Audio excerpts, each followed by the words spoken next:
Hello, everybody. Let me know if you can hear me. Sorry, using the new computer and just trying my best. Looks like everything should be coming through now. Hope you're all good. Just waiting for Ash to come in, but I thought I'd start the stream now. Hope everyone's well.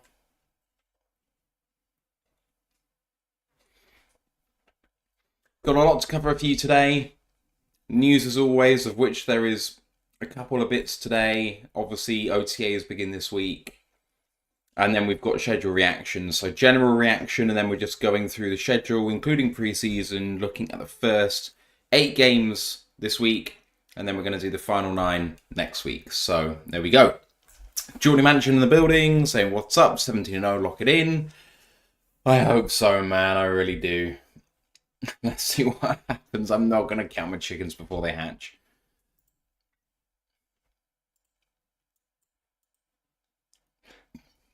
Looks like my bitrate is struggling on the stream, so if it's not coming through great, I apologise. There's very little I can do about it, though. No drop frames, though.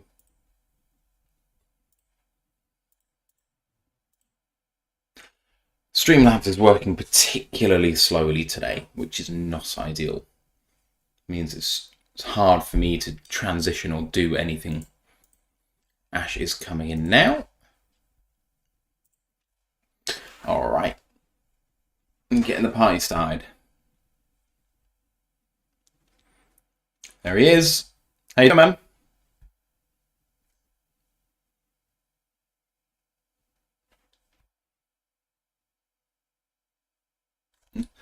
You only ordered that 3 weeks ago.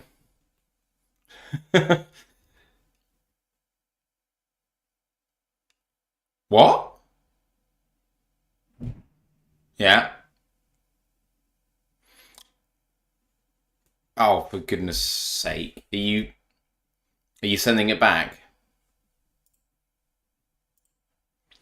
You should. It's crap to let him get away with that.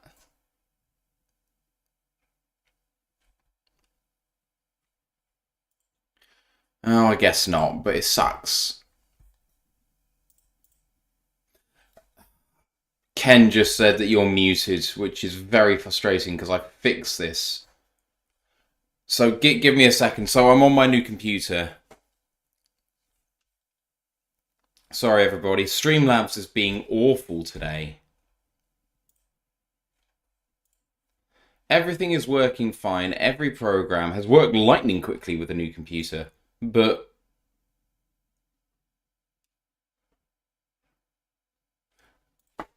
hang on, I'll go back to Ken.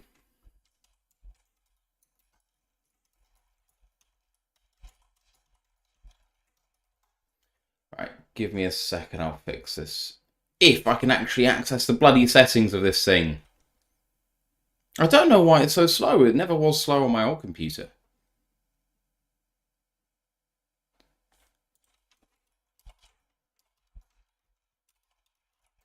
Welcome to everyone who's joining us. At this point, we haven't actually started recording yet. We're just trying to get set up. I've got a new computer, which is very shiny and extremely heavy because it's liquid cooled.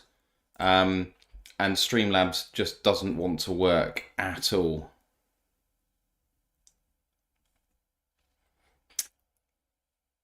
And I don't know what to do about it. Oh my god, this is just crap. Please let me click on things. I won't even be able to end the stream.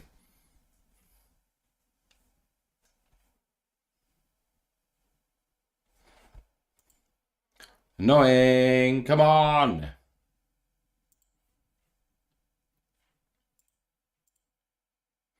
Yeah, Ken just said setting never stays after updates happen sucks. Lisa says, hey everyone. Hey Lisa, just trying to get through some technical issues after changing my computer to a new one. All the settings needed to be changed. I thought I'd done it with Ash, but apparently I haven't.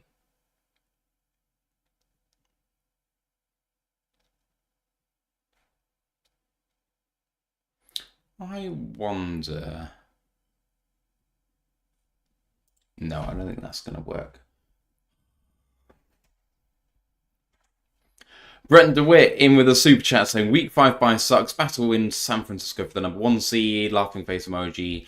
Tough schedule, but we'll finish the season in the Superdome. One pride. Appreciate it, Brent. Thanks for the super chat, and heartily agree on the bye issue. It's really frustrating.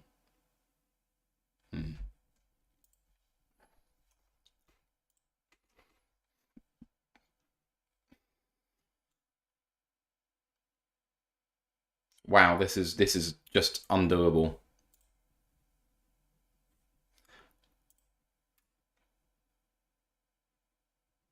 Oh. It seems to have worked through its issues, and we might be back. Speak again. Hello, people. Hey! Yay! All right, people. Sorry for the delay there. Right. If you want to shout out, come say hi. Always very happy to do that. If you want any questions asked, you know what to do. Just at the channel, we will get them in. As I was saying earlier, we've got half the schedule we're doing now, plus preseason, and then the slightly longer half next week. So we're doing a bit of a deep dive. It is what teams have lost, what they've gained in this off-season, including staff, although there's only one team that has actually got new regimes that we're facing this season, which I find utterly nuts, because normally you expect a fair few on your schedule. Yeah. But that hasn't materialised, which may be a good or bad thing, depending on if you're a fan of this or that team, but there we go. So that's what we're doing. News first, which Ash is going to be extremely animated about, I'm sure. I hate the name of the show. I don't know what to do about it. Yeah, that's not great. No.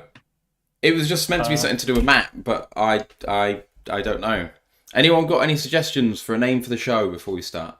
Oh, okay. Extinction of the Rex. So niche, though. True. There's the alert for Brent. Appreciate it, man.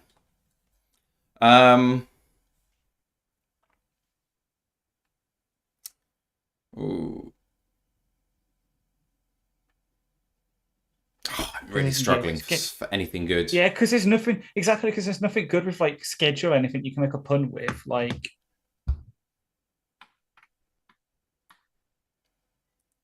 is it too early to say bye? We could. To be fair, it is May, so we can do bye. It's gonna be May.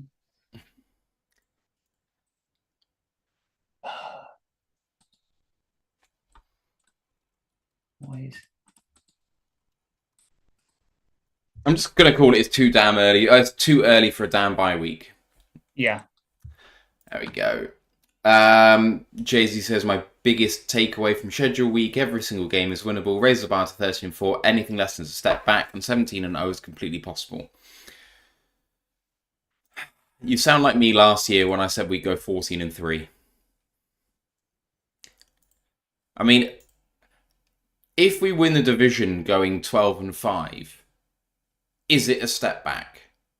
Is an interesting question, I think. Mm-hmm.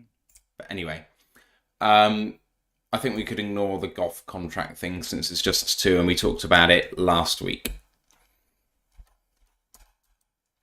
Cool. All right, are you ready to go? Yeah. All right, where's record now that I've changed this? Okay, here we go. Recording in progress. Welcome to another edition of the Roar of the Lions UK podcast, episode 271. It's too early for a damn bye week. My name's Matthew Turner, alongside Ashley Soden. How you doing, man? Doing great.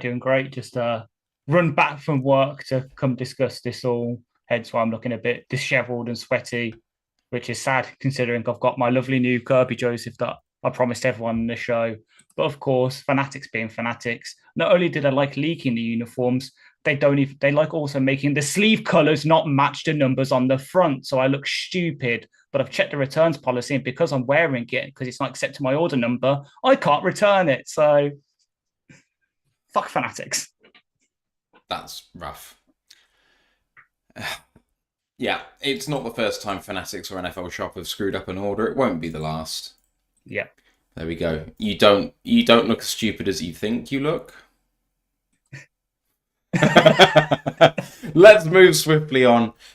We are talking schedule reaction today. We've got some news. Then we've got some overall thoughts on the schedule. We're then going to talk about preseason and the first 8 games. We'll do the final 9 next week. And looking in particular at the teams in terms of how they've changed between how we saw them last and what they are now. So what they've lost, what they've gained through free agency and the draft, and whether they have changed management or not. So, without further ado, let's just get on with some of the normal preamble that we do. Please don't forget to add us on Discord, get in our server, because it's a really fun place to chat Lions and just chat with some really nice people all year round. The link is going in the live chat right now. College Football Podcast is on hiatus, but I note that Ant is hard at work on the conferences and trying to introduce everyone to the 2024 year in college football, so that'll be returning shortly. Please don't forget to like the show, sub to the podcast, all that good stuff, and don't forget to add Lions Nation Unite on their Facebook group, facebook.com/groups/Lions Nation Unite, Herman Rawls project to bring the best in Lions content creators together. We are Twitch affiliated, YouTube monetized. There's a tip jar down below, so if you want to show some love, it's a great way to do it. Another way you can is through the merch store. There's lots of nice stuff on there. It's a way of you donating to the show and getting something back for your donation. Feedback form down below in the YouTube comments as well, in the YouTube description. So if you want to make suggestions for upcoming content, if you just want to say hi, please use that. It's a great way to do that. Otherwise, contact details are also on the YouTube About page as well. All right, news. Lions have made one signing and one wave cut, whatever you want to call it. Ash, signing the tight end Sean McKeon and waiving tight end Isaac Rex, who we profiled in some detail last week. Yeah, we did. And I distinctly remember being a lot lower on him than you, and you saying he's got a good shot to make the 53. Wow. But all jokes aside, it's just one of them. Rex is more of a sort of, when I say Eric Ebron, I mean he's more of a pass catch. He's more like a Hopkinson Ebron kind of tight end, where he's more of a pass catcher than he was a blocker. McKeon is a lot more of a blocker, plays a lot of special teams. With the special teams rules, it seems that tight ends will be a lot better for that than they were before. So it's just one of them moves. And he's a former Michigan man, so that probably helps a bit, like being a sort of hometown guy. The only stink he really has on him is the fact he's been on Dallas the past couple of years. So we've just got to wash that sort of stench off him, make him nice and shiny and new, because we don't like turds in this organization. But he's going to battle it out with Zilstra and that for that last tight end spot. And with the special teams experience he's got, maybe he can make it, maybe not. We'll have to see. It could be another Brock Wright situation where someone's coming in as with a reputation of being just a blocker, not much of a pass catcher. And then he catches a cross and route and takes it 65 yards for a touchdown. So who knows? Yeah, so Sean McKeon, as you said, is an undrafted prospect, was an undrafted prospect out of Michigan. Didn't have a RAS because I don't believe he tested, unfortunately. But he's played at Dallas for 4 seasons. He's 6'5", 238. He's played in 45 games with 6 catches on 11 targets for 38 yards and a touchdown. So not an exceptional amount of production at all. He had a 54.8 PFF grade on offense last year, playing 100 snaps. He's only played 428 snaps on offense in his entire career. As you say, he is more of a special teams guy. I think he actually functions in all 4 phases of special teams. So, like you say, that could be a really important signing on that side of things, giving us another option there. Moving on, Lions have signed 2, quote, evaluators. Tom Roth, formerly an area scout of the Titans, and Dwayne Joseph, former pro football director of the Raiders. That's per Neil Stratton on Twitter. And it appears as though that was in response to, I may not be related, but, these things seem to come hand in hand. The Lions Senior Director of Football Administration, that means they're in charge of strategic planning, cap management, and the Chief Contract Negotiator, Brandon Sosner, is moving to Washington to become the Commander's Senior VP of Football Operations. Ash, your thoughts on those two things? So, starting with the first news, the good news, let's put it. So, I really like those hires. So, Roth, I know you've just connected it to Snows and then spelled his name wrong on the document. That's going to annoy me. But so Roth, for me, was more of a replacement for Dave Sears, our former head of college scouting, who went to be the assistant GM for the Cardinals last off season.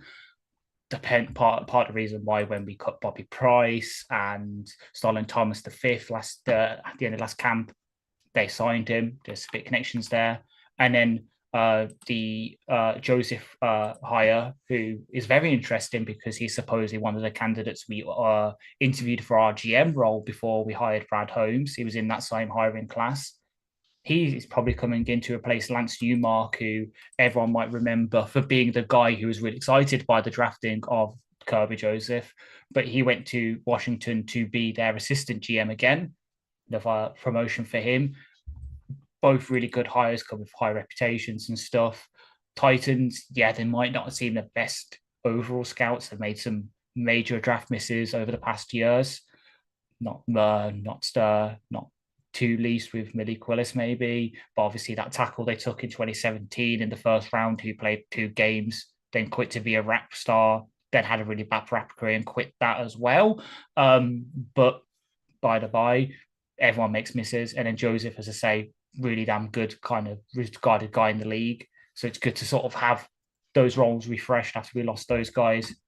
But then, yeah, last night it breaks that Brandon Sosner is going to Washington as well to be basically take the same role, but it seems seen as a step up because right now that sort of role is taken by Mike Disner, who's a very other high regarded guy in both the organization and the league. So it just seems a natural progression for him. But yeah, he's our chief contract negotiator. When we had Eric on, I believe it was last year, I asked him about him and Eric was very high on him. Therefore, I am too. He could be a future GM in the league and this is his next step. But at least we've got Amara, Penne and Goff under contract now before he went, because he's the guy who said chiefly his most responsible is for that.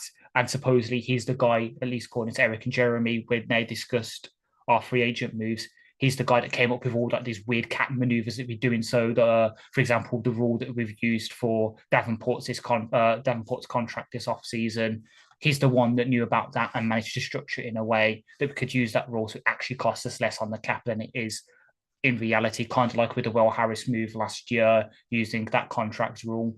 So losing him is going to be a big blow, but hopefully there's guys in the organization we can bring, either promote to be that, or like we did with Sosner, bringing him in from his role with the USC Trojans, we can go out, find another guy and hopefully just keep that talent room sort of keep going.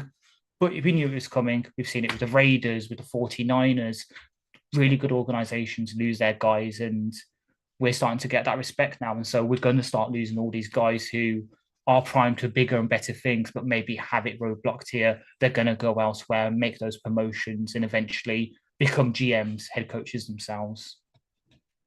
The tree becomes bigger. And the way the Detroit works spreads across the rest of the league, which is only a good thing, perhaps. All right, final bit of news is just an update on the off-season program. So OTAs begin this week. That is tomorrow. If you're listening to tomorrow, it would be today. That is Tuesday to Thursday, May 21 to 23. The second 3 days is May 29 to 31. Then you've got mandatory minicamp, June 4 to 6.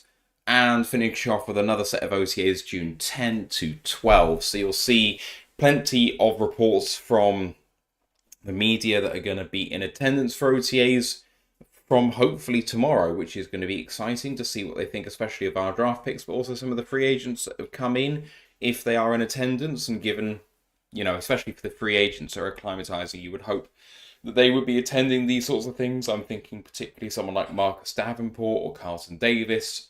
They may be vets, they may know what's going on with the scheme and stuff, but in terms of chemistry with the guys, I think it's important to be there. So let's see what happens with that. Right, schedule time, Ash, and we knew who but we didn't know where. Well, we didn't know when. We knew where. We didn't know when. And we didn't know specifically when in terms of whether there would be primetime games or not. We didn't know when the bye week was going to be, and we didn't know who we were going to play in pre-season. All of that has now been decided. And just before we go into the specifics of it, 5 primetime games, not including Thanksgiving. Home stretches to start with 3 and 4 at home to start with. And then a big away stretch. 5 out of 7 games in the middle are going to be away, before finishing up with 4 of the last 6 at home. So home at the start and the end, away in the middle largely, and almost, 6 primetime games if you count Thanksgiving. The Lions are in vogue team right now. Yeah, we really are. Like, everyone kind of predicted it. We thought it was Monday Night Football, but it turns out it's Night Football. League did well scheduling at least the first couple of weeks because playoff matchups are back again. But then again, they scheduled it right by having a potential revenge match and playoff matchup week 17. San Francisco again. Their league's done pretty well to sort of spread it out to get interest on us, because people probably want to watch that Rams game, except for probably Kelly. She's probably going to be annoyed by the booze again, but sucks to be you, I guess. And then having that sort of week 17 game, which could be for the number 1 seed. And right now, I'd say it probably might be for the number 1 seed. That being the last proper primetime game before we go into week 18.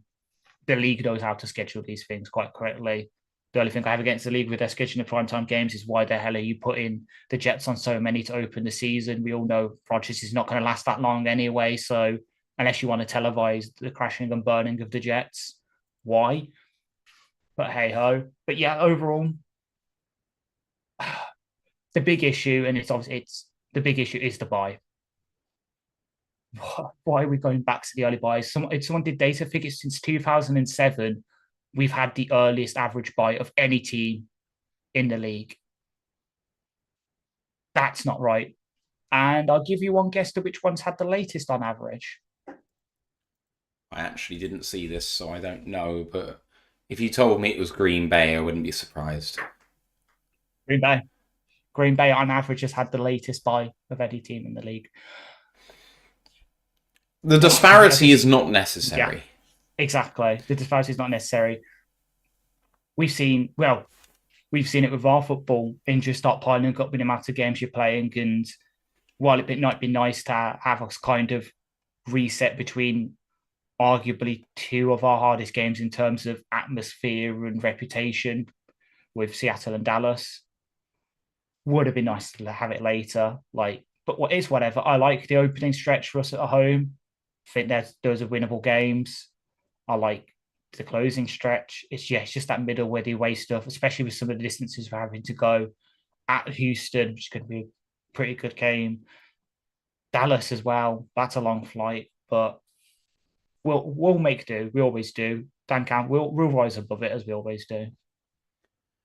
Yeah, week 5 though, it's rough. Yeah. I do think that it affords the Lions an opportunity to start hot, especially with 3 of the 4 games at home. Yeah. It means that I think you can hit week 5 bye with 2 primetime games in that stretch, being 4-0. And we'll get into who those games are against later. But I think it's a big opportunity to start like that. And then you take stock, and then you have a difficult stretch of games potentially, all mainly away from home. I mean, the flip side is also true. If you go in 2-2 into that bye, you are staring down the barrel of a disappointing season. So, 3-1 is an absolute must going into that bye, and maybe 4-0 to hope for good things, because coming out of that away stretch, you might well be 500 even with a really good start. And then you're hoping to kind of kick on with those home games later on and really make a run for the division. But how the narrative is going to change nationally because of how all of these things are structured and the way it goes. Yeah, exactly. I know we've got a season and a half of goodwill in the bank, but we all know how the national media are. We just do. We start 2-2. They're going to be like, oh, see, it was just a 1-season wonder. They shouldn't have signed off to that big money extension. I can see it now. But I know it's not predictions time just yet, but yeah, I think 2-2 is unlikely for me, bar something majorly disappointing happening. So hopefully we enter that bye in a good place, and then we can watch everyone else in the division kind of crash and burn on that week. I don't know who they're playing. I can probably look into it in a bit, but hopefully we can sit there just to put on Red Zone and enjoy a Green Bay Bears and Vikings loss. All right, thank you to Jeff Hurley for the $10 super sticker. Appreciate you, Jeff. Absolute legend. Thank you. Let's talk about preseason then, just to kick us off. So 3 weeks of preseason, 4 weeks of preseason, 3 preseason games.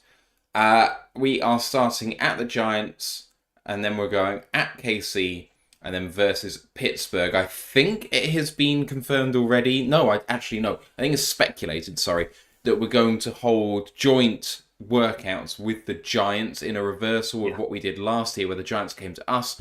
We would then go to them. I think actually that's just rumor and hearsay right now, but it would make a heck of a lot of sense if they were returning the favor. I think Dan pretty much confirmed at the owners' meeting in Orlando a couple of weeks ago. That's where it was come from. He's basically said, yeah, we're planning to do this. We love going against Brian Dable because he knows us, we know them. It's a good mismatch. Yeah. And considering who the Giants traded for this offseason, what a good test for Penne and Decker.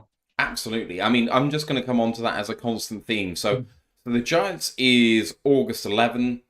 The Chiefs is August 17 at 4 p.m. That has been decided. The other two are to be announced in terms of the start time.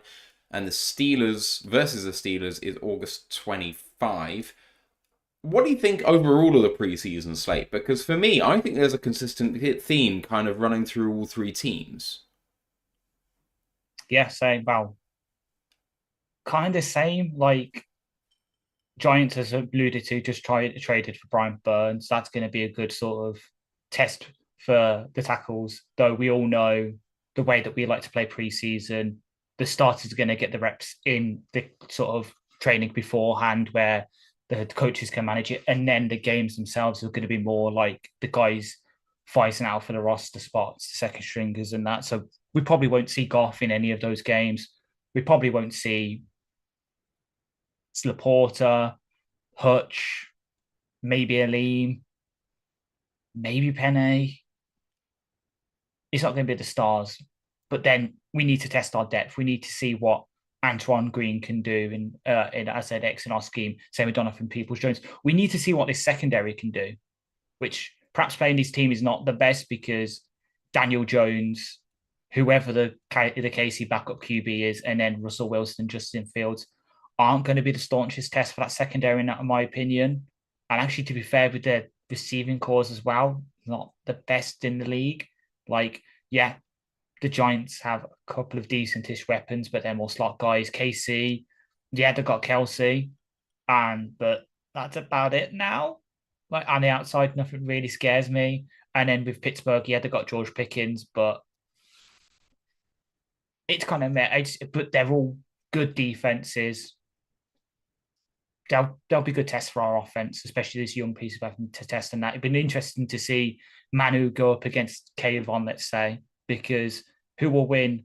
The guy with all it's 2 athletic guys with none of the finesse going up against each other. That's going to be great to see. But so for me, the consistent theme running through all 3 teams is that they're well coached. Now, Daboll is an interesting case in terms of that, because I think that the national narrative might be that he's on the hot seat, and I tend to agree with that. However, I think that is a kind of hand-in-hand thing about the organisation not being great in terms of the relationship between general manager and head coach, and in terms of who to sign to make Daboll look good. Now, has Daboll made bad decisions? Yeah, I think probably he has. But when it comes to actually training his team, all of these head coaches, they're all gritty personalities. And, I mean, if you don't think Andy Reid is gritty, you haven't been watching, because although he has this sort of light side to him where he eats cheeseburgers and does adverts on planes where he's drawing on people's faces and that sort of thing, but aside from him being playful, he demands a lot of his teams. And I think that the Lions have looked at these organizations and thought they resemble us. And when it comes to the starting lineups, I know that obviously, like you said, we're not going to see a lot of the starting lineups at all for these teams. But if we go against them in joint practices, maybe for one other team apart from the Giants, starters will be going against each other in those scenarios. And both offense and defensive lines for all three of these teams are exceptionally strong. And that wouldn't have been true of Pittsburgh last year. But now, you know, they've drafted Fautanu, McCormick, and Zach Frazier all in one go to add to Broderick Jones. You know, it's a team which actually is now somehow stacked on the offensive line. And then on their defensive line, they've got Ogunjobi, Keanu Benton, Cam Hayward, TJ Watt. You know, that's going to be difficult to go against Kansas City. That offensive line is fantastic. You know, they've drafted really well on it. After getting destroyed in the Super Bowl, they really doubled down on those positions. Joe Tooney, Creed Humphreys, Trey Smith, fantastic in that interior, so that'll be a challenge for our defensive line. And then on their defensive line, Carl Laftis and Jones and Dana are on menu. Like, that's going to be hard. Isaiah Buggs coming, or we're going to see Isaiah Buggs as well. And then for the Giants, you know, Andrew Thomas, one of the best left tackles in the country. John Michael Schmitz is there. You got Aaron Stinney, John Runyon, Evan Neal. It's not fantastic, but pretty good. Matt Nelson is there, so the return of him as well. Or, well, we're going to see him, but you know what I mean. And then, like you say, with what they've done in the offseason, they've managed to acquire Brian Burns. But also they've got Kayvon Thibodeau. They took Boogie Basham away from the Bills. They've also got Dexter Lawrence. You know, these are going to be challenges away from wide receiver and secondary and all that sort of thing. It's going to put both sets of lines to the test. And I think that's what they're looking for, personally. So, yeah, 100%. I think it's going to be a good thing.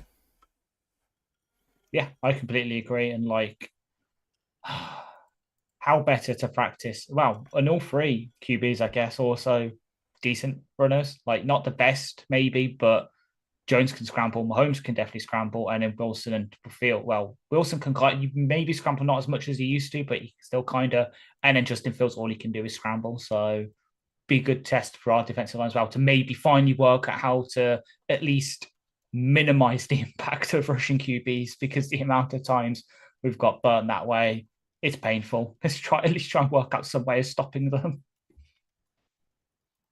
All right, let's move on specifically to the schedule then. So week 1, game 1 versus the LA Rams. Matthew Stafford's second return to Ford Field. September 9. Apologies, correction. September 9, 8:20 p.m. kickoff Eastern time, which makes it Sunday night football. The Rams finished last year 10-7 and second in the division. They lost to Detroit in the wildcard round, as we all know. In terms of their incomings and outgoings, last year they signed in free agency Jonah Jackson from the Lions, 3 years, $51 million. Colby Parkinson, the tight end from Seattle, 3 years, $22.5 million. Darius Williams from Jacksonville, the corner, 3 years, $22.5 million. Cam Curl, the safety from Washington, 2 years, $9 million. Tre'Davious White comes in, the corner from Buffalo, 1 year, $4.25. And Jimmy Garoppolo is the backup quarterback there. He is getting a 1 year, $3.2 million deal. In terms of outgoings, they've not had a lot, really. Akello Witherspoon, who, if you're a listener of this show, you know that I was a big fan of his. He was only paid $1 million last year. John Johnson, the safety, he was only on $1 million. Duke Shelley, the corner, only on $1 million. And then Bryson Hopkins, the tight end. Austin Trammell, the wide receiver, even less than that. So in terms of who they've gained, quite a bit. In terms of who they've lost, not very much. And in terms of the draft picks, they drafted Jared Verse and Braden Fisk, both from Florida State at the top. Blake Corum, the running back from Michigan. Cameron Kitchens, the safety from Miami. Brennan Jackson, the edge from Washington State. Tyler Davis, the defensive tackle from Clemson. Joshua Carty, the kicker from Stanford. Jordan Whittington, the wide receiver from Texas. Bo Limmer. And Casey Leviston, the offensive lineman from Arkansas and Kansas State, respectively. So that makes their depth chart per ESPN looks something like this. Matthew Stafford is the quarterback. Running backs are Kyron Williams, Blake Corum, and Boston Scott. Wide receivers are Cooper Kupp, Puka Nacua, Demarcus Robinson, Tutu Atwell. Tight ends are Tyler Higbee and Colby Parkinson. Offensive line of Alaric Jackson, Jonah Jackson, Steve Avila, Kevin Dotson, and Rob Haverstein. Then Joe Noteboom as well to mention at right tackle as the backup. And then the defense starts like this. Braden Fisk, Bobby Brown III, and Kobe Turner with Corey Durden and Tyler Davis behind them. The outside linebackers or defensive ends in that scheme are Ernest Jones and Jared Verse behind them. Troy Reeder and... No, that's not right. Sorry, Byron Young and Jared Verse. Sorry. Brennan Jackson and Michael Hoyt behind them. Inside linebackers, Ernest Jones IV and Christian Roseboom with Troy Reeder behind them, and Olakuni Fatukazi.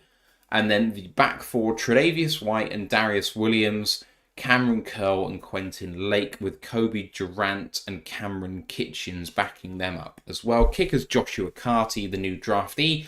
Ethan Jenkins is the punter. The holder is also Ethan Evans, and the returners are expected to be Kyron Williams for both, the long snapper Alex Ward. Ash, what do you think of the Rams' business so far this offseason? They haven't lost much. They haven't lost much, and they've gained a lot. One thing they've really done is focus on the O-line. We all know what Jonah can do.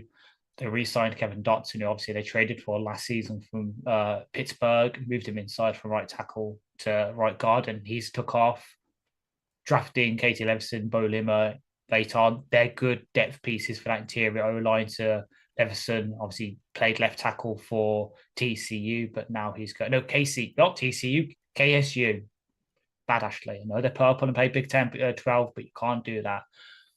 Pleased to play left tackle for Kansas State. Will move inside to guard because he just doesn't have the agility, the foot speed to play tackle in the league. So he'll move inside to left guard. Limmer will be back up at centre behind Avila, who we also was a pod favourite last year's draft. They've done pretty decent business on the O-line. I know they haven't really added too much to that receiver room, so they're going to have to rely on Puka, Kupp, and Demarcus Robinson and Tutu a lot. That is a bit scary for them, but they'll be okay, I think. I know they brought in Jimmy G, but he's just there to look pretty right now because obviously suspended for taking PEDs. So that's going to be fun. So we still might have to see Stetson Bennett if anything happens to Staff. And then that running back room, it's getting back to how it used to be in the good old days of Goff and McVay with Kyron Williams is good. Corum, everyone knows what he's like.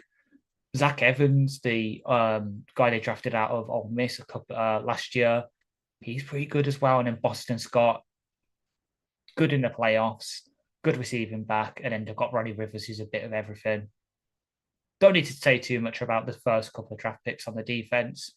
They're going to fit right in, I think. And then Tyler Davis is going to be a good backup for them. And then overall, they've added added pieces. I'm not too high in Cam Kitchens, but him as a backup, they can maybe work him in, doing some stuff. But overall, they have improved. Is it enough to match up with us? I don't know. It's good to maybe get Fisk and Verse when they're just entering the league. It's week one for them. Everything's going to be quick for them.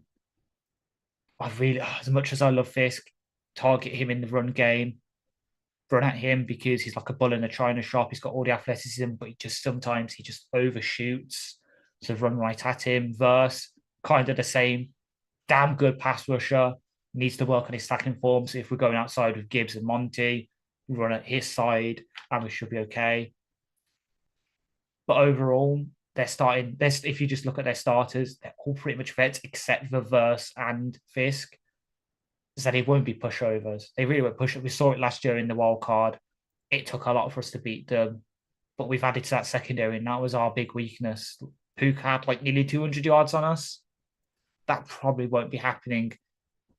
It might happen because obviously it's week one and the secondary might be fully gelled, but I'm not thinking it'll be 200. If anything, 100 maybe. That's it. We'll probably lock them down a lot more, and they're going to have to rely on that run game, which they could do. Obviously, if Corb's coming in fresh, Williams will be okay.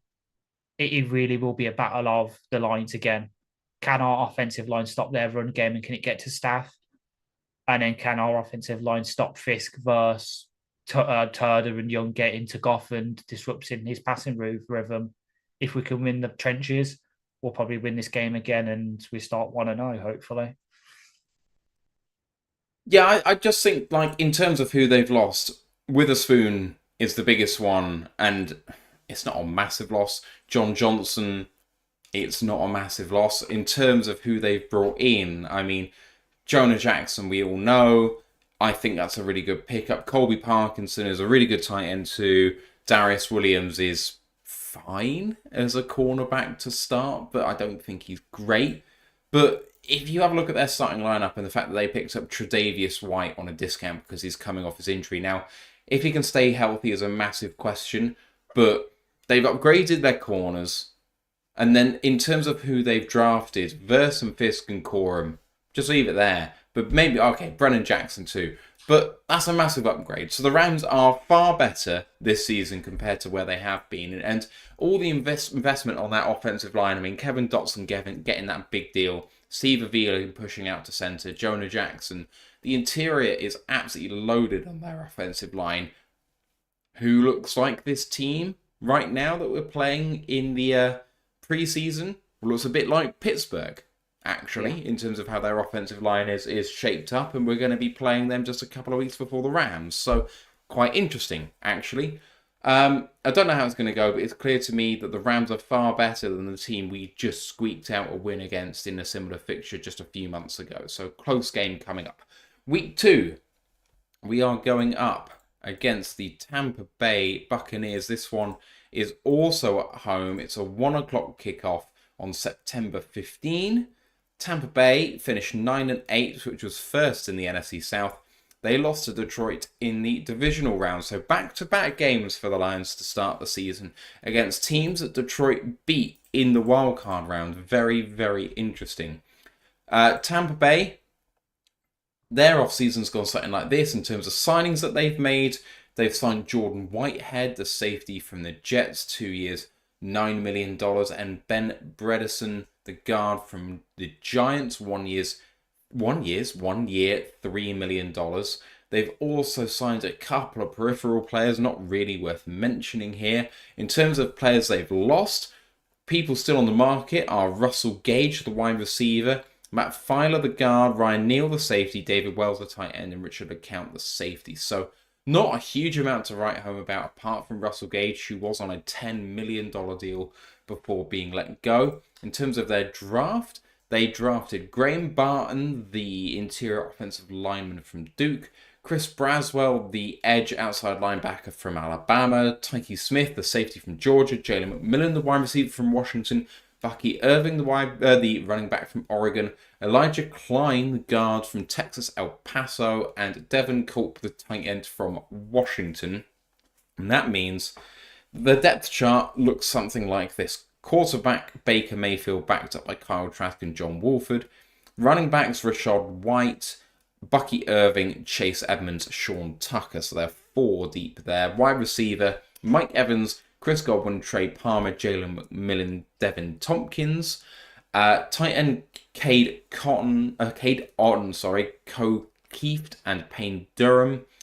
The offensive line Tristan West, Ben Bredesen, Graham Barton, Cody Mulch, and Luke Goodecki. Not a huge amount behind that, unfortunately, for them. And their defense, 3-4 with Kalijah Cansey, Vita Vea, and Logan Hall as their 3 down linemen. Mike Green and William Golston behind them. The outside linebackers are Yaya Diaby and Joe Tryon-Shoyinka, with Randy Gregory and Chris Braswell behind them. Inside linebackers are KJ Britt and Levante David, with Savossier Dennis behind them. The back 4 are Jamel Dean and Zion McCollum, Jordan Whitehead and Antoine Winfield Jr., with Tyke Smith, Kevin Merriweather behind them. Kickers Chase McLaughlin, punter and holder is Jake Kamada, punt return, kick return is Devin Tompkins, long snapper Zach Trinner. Ash, what do you think of their off-season so far? So for them, it starts and ends really with the 2 pieces they've added. technically. One, re-signing Baker to that deal. Good bit of business from them. He did well with them last year. Deserved it. And then obviously we both love Graham Barton. He's going to slot right in the centre for them. So that's going to be fun because that really upgrades that interior because Hainsey was okay, but wasn't too good. But yeah, for the most part, they haven't really added too much more to their starting stuff. Smith will start in the slot for them, but they had good pieces there already. Like coming into the matchup against us last year, their slot corner was really damn good. So did they need to? Maybe. But one guy I want to kind of highlight, and again, it's an FSU guy, but it's just because of scheme fit. If we see the field with Caelan Deloach, God help the A-gap because he's a really damn good A-gap blitzer. Just see what he did against Clemson last year, and you'll see what I mean. So for me, it's interesting, isn't it? Russell Gage is their only high-profile loss. But they've not signed anyone worth much either. Jordan Whitehead is fine as safety, but in a safety market seemingly abundant with talent, I don't think they needed to go too hard too quickly. Their draft, I'm happy with what they did from their perspective. Barton, Braswell, Smith, McMillan, Irving, those top 5 guys are all people I really quite liked, actually. Braswell, 57, is about where I thought he'd go, but I do think he's going to be a peripheral player for his career as a kind of rotational guy. But when you've got Diaby and Joe Tryon there and Randy Gregory, he is a peripheral guy. So that's absolutely fine. They've also got Jose Ramirez, who I was neglected to mention earlier, who I really like too. But this is a team which was already fairly good. Baker Mayfield obviously gets the bag. The offense looks great. That offensive line has been bolstered a little bit by Barton and Bredesen. But they've got weapons. On defense, they've shored things up a little bit, but I think it can still be gotten at. For me, they've improved, but only marginally, and it's a 9-8 team, and I think probably deservedly a 9-8 team. So, slight improvement. I think we match up quite well against them, though. Let's move on to week 3, game number 3, which is at the Arizona Cardinals. Now, I need to bring up for every single one the links, and I have neglected to do that. But the Cardinals finished 4-13 last year, which was 4th in the NFC West. In terms of their off-season, they lost a few people, including the left tackle DJ Humphreys, tight end Jeff Swain, defensive ends Carlos Watkins, cornerback Rashad Fenton, a few other guys in there too, but no one really of note. DJ Humphreys was the only person in there being paid more than $2 million. He was being paid $17.25 million a year, which was a slight overpay, shall we say. In terms of who they've brought in, they've got Justin Jones, a defensive tackle from Chicago, on a 3-year, $31 million deal. Jonah Williams, the tackle from Cincinnati, 2 years, $30 million. The corner from Tennessee, Sean Bunting, for 3 years, $25.5 million. Billy Al Nichols, the edge from Vegas, for 3 years, $21. Mack Wilson, the inside linebacker from New England, 3 years, $12.75 million. DJ Dallas, the running back from Seattle, 3 years, $8.25. And Zay Jones, the wide receiver from Jacksonville, 1 year, $4.25 million. A few other peripheral people in there of note. Evan Brown, the interior offensive lineman from Seattle via Detroit, 1 year, $2.35 million. And also Bobby Price has been re-signed as well, everyone's favourite depth DB. In terms of who they drafted, they had a lot of draft picks, and highlighted by the best wide receiver in the draft, maybe the best offensive prospect, depending on who you listen to, Marvin Harrison Jr., being sued at the moment for his image rights by Fanatics for his, not image rights, his naming rights for his jersey from Ohio State. Darius Robinson, highly linked with the Lions, but he went here too from Missouri. Max Melton, the corner from Rutgers. Trey Benson, the running back from Florida State. Isaiah Adams, the offensive lineman from Illinois. Tip Ryman, the tight end from Illinois. Elijah Jones, the corner from Boston College. Dadrian Taylor Demerson, the safety from Texas Tech. Safety corner? Can't remember. It says DB. Xavier Thomas, the edge player from Clemson. Christian Jones, the tackle from Texas. Tejon Palmer, the wide receiver from Alabama Birmingham. And Jaden Davis, the DB from Miami, which makes their depth chart look like this. Kyler Murray's a quarterback backed up by Desmond Ridder, as well as Clayton Tune being back there too. Running backs, James Conner, Trey Benson, Michael Carter. Wide receivers, Marvin Harrison Jr., Michael Wilson, Zay Jones. Zach Pascal's also there. Tight ends, Trey McBride and Tip Ryman.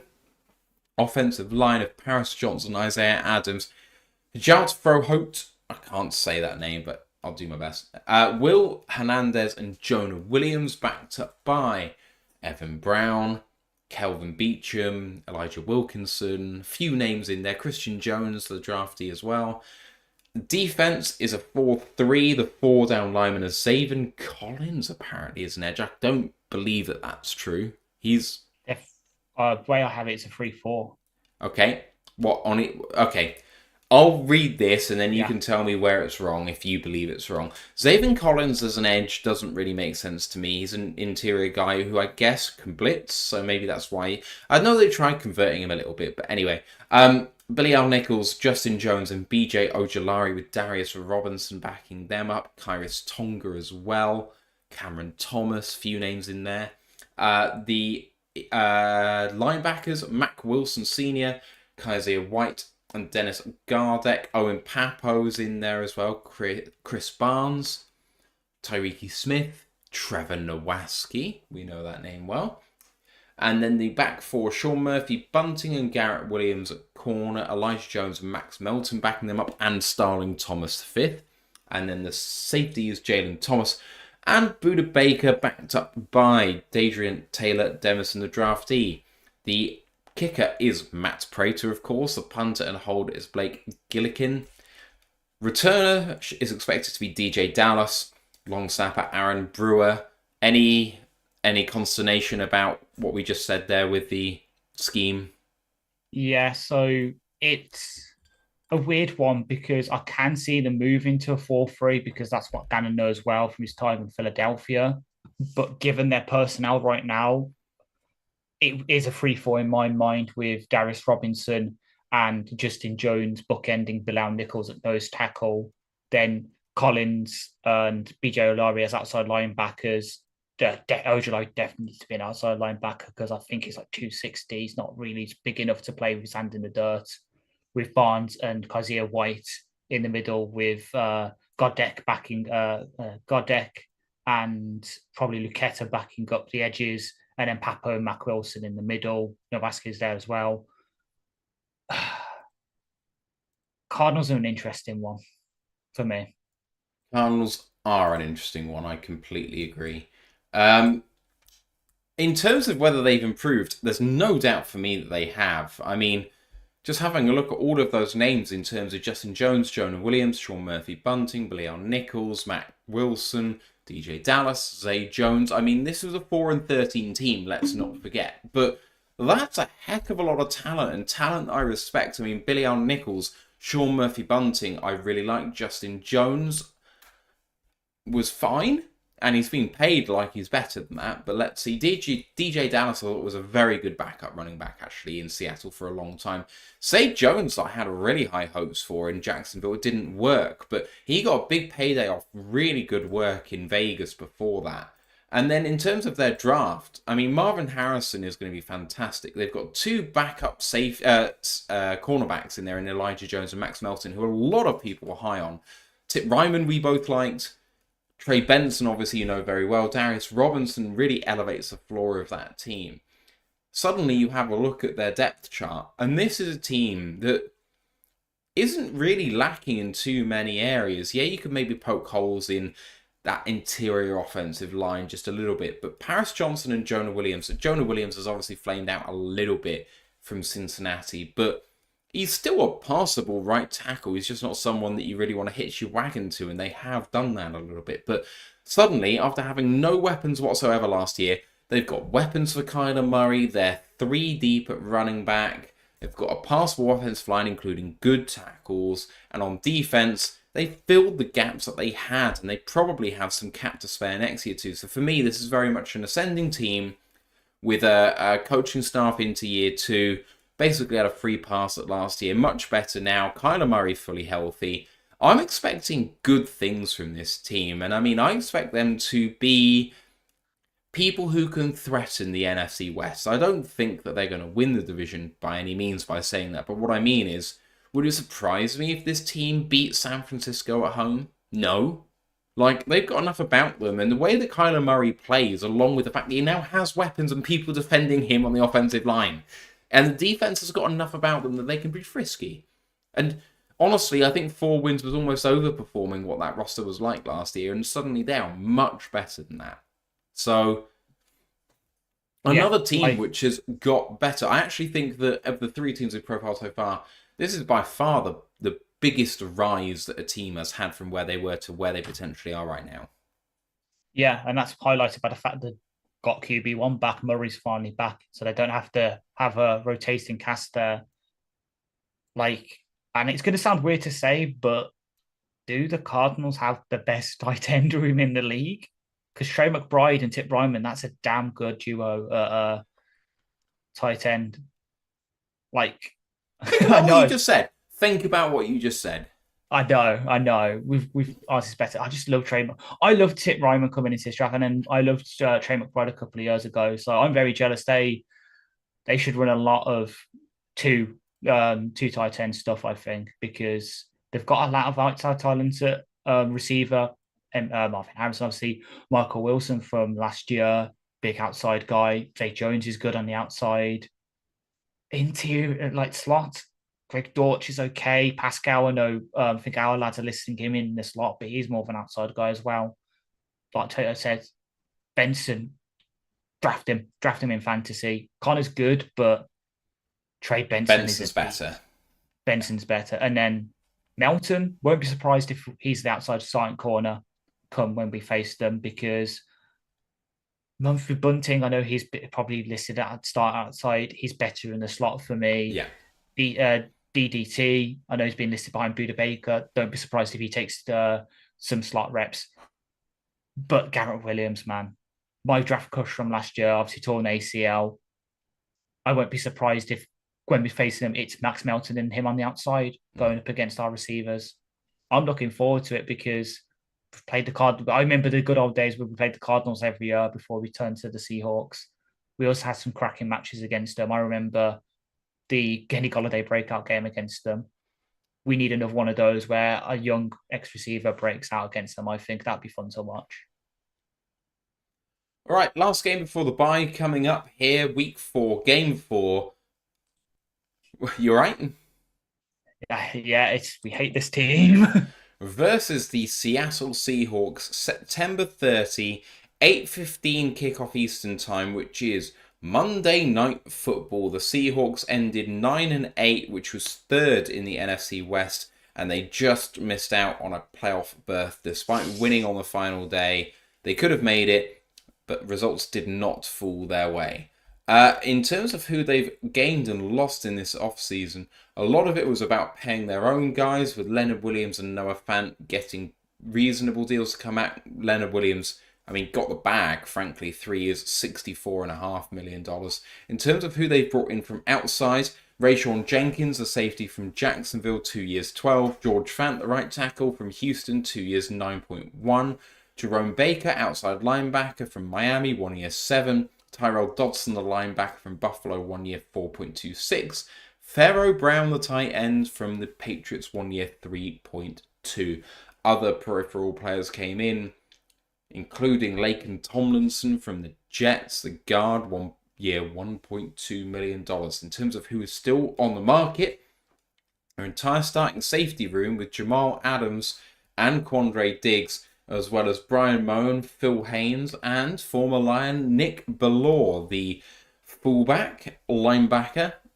The safeties were paid a combined $30.6 million between them, neither of which have been picked up so far. In terms of who they've drafted, they took Byron Murphy at 16, the interior defensive lineman from Texas. Christian Haynes, The guard from Connecticut, Tyrese Knight, the linebacker from Texas El Paso, AJ Barner, the tight end from Michigan, Nehemiah Pritchett, the cornerback from Auburn, Satoa Lamoye, I'll say that, the offensive lineman from Utah, DJ James, the corner from Auburn, they stopped his fall, and Michael Jarrell, the tackle from Findlay. There's a college which we've never said before. That makes their depth chart look something like this. Geno Smith is a starter with Sam Howell behind them. Those are the only two quarterbacks on the entire roster. Running backs, Kenneth Walker III, Zach Charbonnet, Kenny McIntosh. So very good there. George Holani as well, if you like that. Wide receivers, DK Metcalf, Tyler Lockett, and Jackson Smith in Jigba, with LaVisca Chenault and D. Eskridge behind them. Jake Bobo is there as well. Tight ends, Noah Fant, Pharaoh Brown, AJ Barner. And the offensive line of Charles Cross, Laken Tomlinson, Nick Harris, Anthony Bradford, and Abraham Lucas, with Oluwalotimi, Stone Forsyth, Christian Haynes, and George Fant behind those. So they really do have two strong offensive lines actually there. On defense, base 3-4 with a 3-down lineman, Draymond Jones, Jaron Reed, and Leonard Williams, backed up by Byron Murphy, who probably will start, but there we go. Also, former Michigan man Mike Morris is in there as well. The outside linebackers are Boye Mafe and Uchenna Nwosu, with Derek Hall backing them up. Inside linebackers, Jerome Baker and Tyrell Dodson. Corners, Devin Witherspoon and Tariq Woolen, with Michael Jackson and Trey Brown behind them. Safeties, Julian Love and Rayshon Jenkins, with Kobe Bryant and Kayvon Wallace behind them. Kickers, Jason Myers. Punter and holder, Michael Dixon. The punt returner is expected to be Jake Bobo. Kick returner, LaVisca Chenault. Long snapper, Chris Stoll.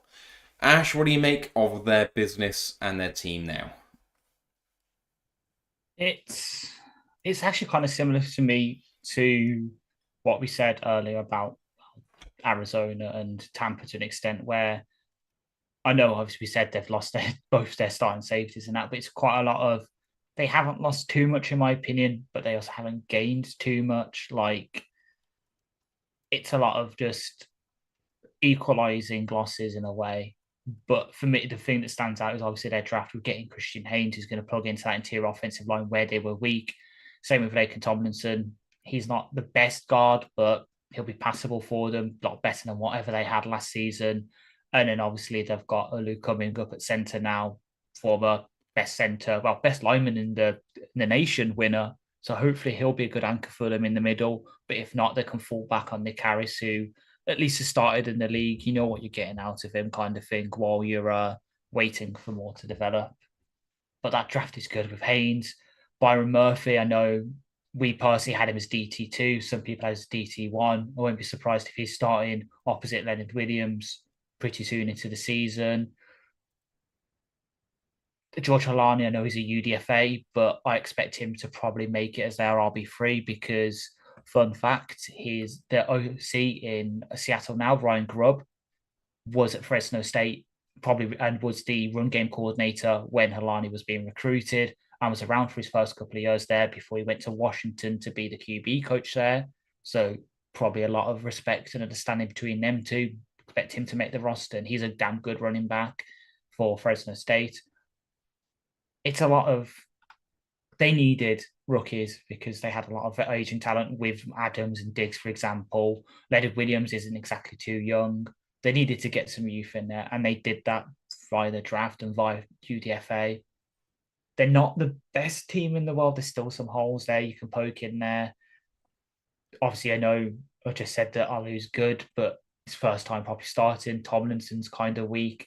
Haynes still be getting up to the speed in the league then, so we can tap the interior hopefully. But for the most part, the big loss for them is obviously losing their head coach with Pete Carroll. We don't have to see him on the sideline anymore. Will that make them lose an edge? We'll have to see, because I don't know. I like McDonald as a schemer. Let's see how he does as a head coach and leader of men now. How did I not think about the fact that Seattle would change their coaching staff? Sorry, missed that one. Good catch. Yeah, it's an interesting dynamic with that shift because it's not the same old Seahawks without Pete Carroll there. But in isolation, you're not going to get many better starting weapons than Kenneth Walker, DK Metcalf, Tyler Lockett, Jackson Smith, and Jigba and Noah Fant. That's fantastic as a starting offense. And I mean, this is an offensive line that we struggled to penetrate last year, and I think it's hard to argue they've got worse there. So have we got better? Not sure. On defense, Maffei continues his ascent. I really like Uchenna and Wozu. I think it's hard to argue that they've gotten better at the safety positions given that both of their starters have left, and I don't think much of Rayshawn Jenkins or Julian Love particularly. But Draymond Jones, Jaron Reed, and Leonard Williams are going to be a match for a lot of people in this league. So it's going to be a tough match. It's at home. I think we should do well. I don't think that Seattle have improved. I just don't think they've gotten worse. I don't like the Byron Murphy pick. I was never going to like whoever picked him just because is he going to be worth it at 16 overall? It's rich for me. Yeah, as I said, he was an RDT walk. I think without going too much in the scheme, I think it's a good landing place for him because, as we know, he's a very good interior penetrator. That's what McDonald runs. Think Ravens. Think what Michigan run a bit. So if he's going to land anywhere, I think this is probably one of the best places. But yeah, they needed other things. We'll have to see. But we know that Zeitler and Glasgow and Frank are going to lock him up anyway. So who cares? All right, week 5 is the bye, and can I just say this in the clearest possible terms, considering what Ash said earlier? Fuck the NFL. Thank you. Week 6 is game 5 at the Dallas Cowboys, October 13 at 4:05, because can Dallas play any other window other than 4:05 or a primetime slot? I don't think so. They finished 12-5, which was first in their division. Lost to Green Bay in the wild card. In fact, I say lost, but what I mean is absolutely humbled. Dallas Cowboys offseason went something like this. They signed Eric Kendricks from the Chargers 1 year, $3 million. They signed Zeke Elliott back 1 year, $2 million. That is it. That is all they have done. They lost Stephon Gilmore, the corner. He was paid $10 million last year. And Jaron Kearse, formerly of the Lions? Yes. Safety, paid $5 million last year. Why did I get twitchy about saying that at the end? I don't know. So that's their off-season business. In terms of draft, they took Tyler Guyton, the tackle from Oklahoma, Marshall Nealand, the edge from Western Michigan, Cooper Beebe, the guard from Kansas State, Maurice Louis-Fowl, the linebacker from Notre Dame, Kalen Carson, the corner from Wake Forest, Ryan Flournoy, the wide receiver from Southeast Missouri State, Nathan Thomas, the offensive lineman for Louisiana, and Justin Rogers, the defensive lineman from Auburn. Makes their starters look like this. Dak Prescott is the quarterback, backed up by Cooper Rush, and it says Trey Lance. I thought for some reason he was out. No, he's got 1 year left, hasn't he? 1 year left with Trey Lance. Is he really not quarterback 2? God, if Cooper Rush is beating him out, what a terrible trade that is for the Cowboys. Running backs, Zeke Elliott is penciled in as the starter right now. Rico Dowdle, Deuce Vaughn, and Royce Freeman behind him. Wide receiver, CeeDee Lamb, Brandon Cooks, and Jalen Tolbert, backed up by Vontae Turpin, Ryan Flournoy, the draftee. Bag of nothing, really. Tight end Jake Ferguson, Luke Schoonmaker, Brevin Spanford as the UDFA. Fullback Hunter Lupke. And then the offensive line of Tyler Guyton, Tyler Smith, Brock Hoffman, Zach Martin, and Terrence Steele. Coop Beebe behind that, TJ Bass, Matt Waletsko. And then the defense, 4-3 with the 4 being DeMarcus Lawrence, Chauncey Golston, Osa Odigizua, and Micah Parsons. Behind them, Sam Williams, Mazzie Smith, Marshall Nealand. The linebackers, Damone Clark, Eric Kendricks, and Maurice Louis-Fowl, with Marquise Bell and DeMarvion Overshown behind them. Cornerbacks, Deron Bland and Trayvon Diggs with Nashon Wright and Jordan Lewis and Kalen Carson behind them. Safeties Donovan Wilson, Malik Hooker, and Israel Muakamu. I can't say it. I can't. Kicker Brandon Aubrey, the all-time rookie kicker. The punter is Brian Anger, who's the holder as well. The kick punt returner is Kevontae Turpin or Deuce Vaughn. And the long snapper, Trent Sieg. Ash, not a whole lot of in. Actually, not a whole lot of out, really, either. Draft, what do you think of the Cowboys? It's well, the most important thing is how much have they paid the refs this time to mess up a call? Let's see. I kid, maybe. Yeah, not a lot in, not a lot out. It's obviously funny that wasn't it going into the draft they had not made a free agency signing, and everyone was kind of like, "What the hell are they doing?"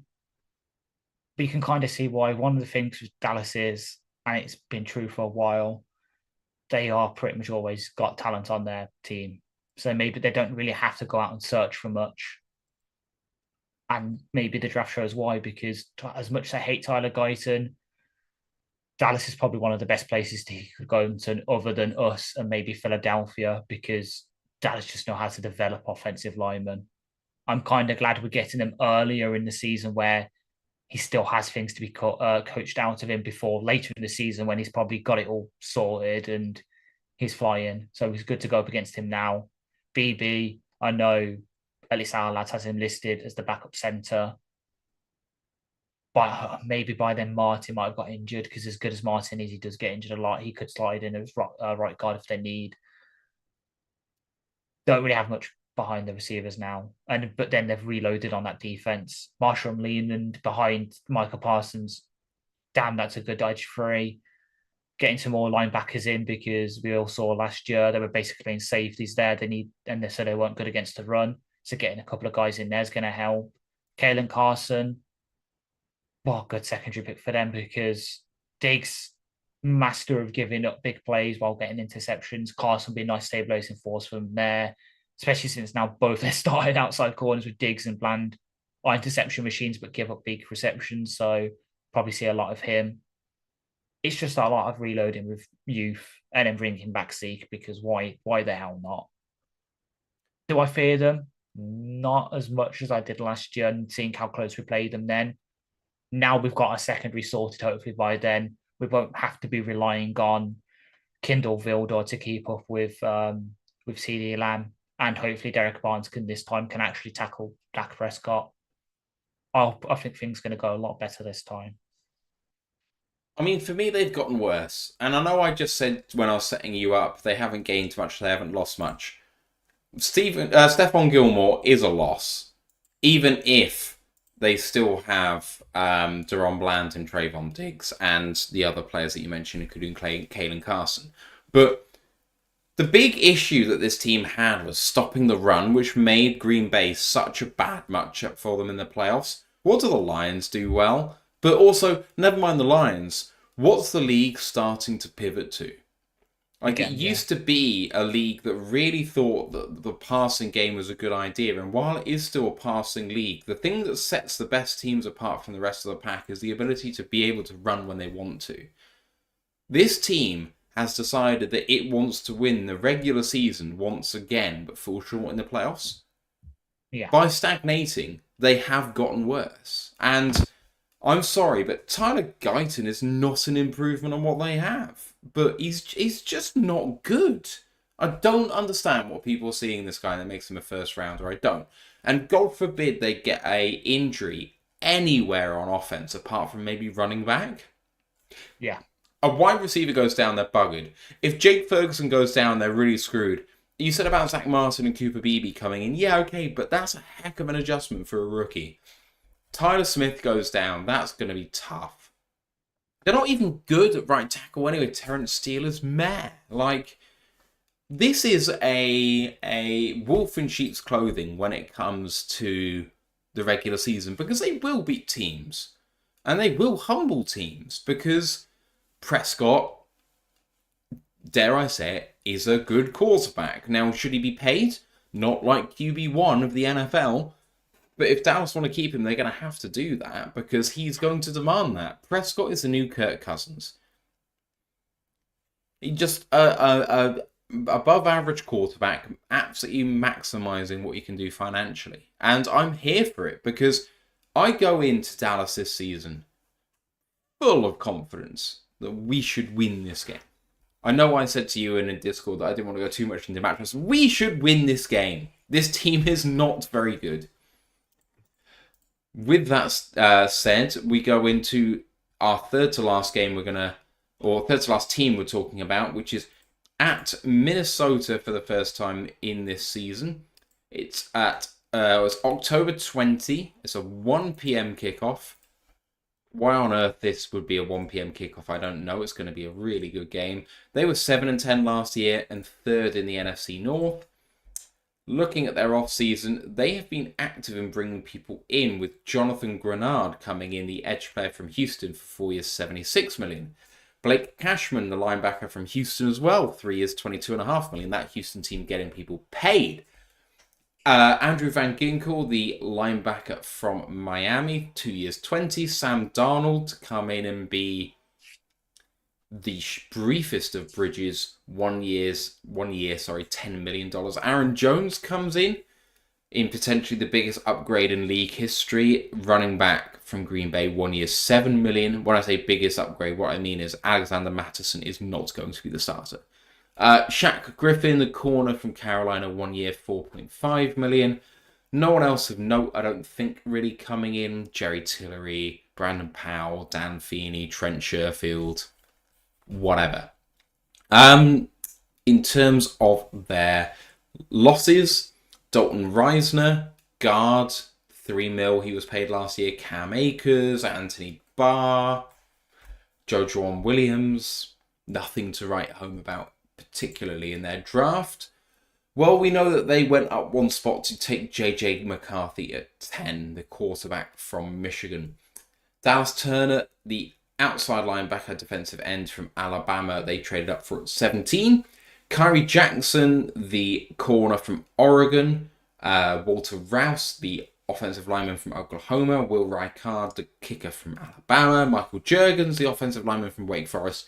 And Levi Drake Rodriguez, interior defensive lineman from Texas A&M Commerce. That makes their starters look like this.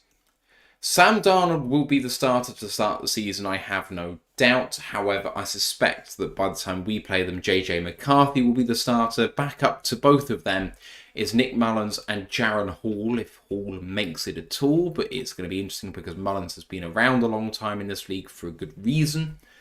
Running backs, Aaron Jones, Ty Chandler, Kenny Nwangu, and Myles Gaskin. Wide receivers, Justin Jefferson, Jordan Addison, Brandon Powell, Trent Sherfield, Jalen Naylor, and Keel Harry.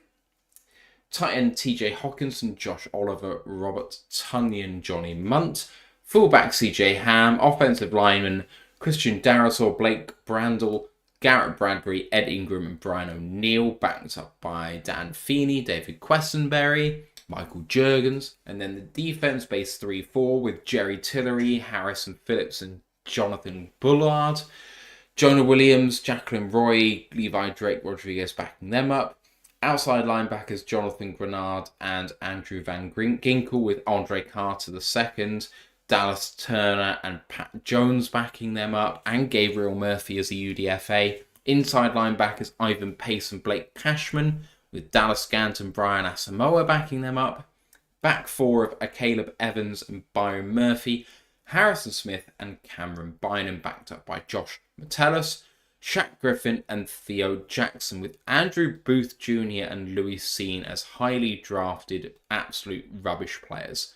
Kyrie Jackson is there as well. Ash, the Vikings have been active. They've signed some players, they've sent some cap, and they've had a draft. What do you think? Yeah, so I'm not high in some of their free agent signings, like having Brandon Powell, who fans might remember as our punt returner and slot guy for like week 17 and 18 for a couple of seasons. Having him as your starting slot is an issue. Very much an issue. Great outside receivers with Jefferson and Addison.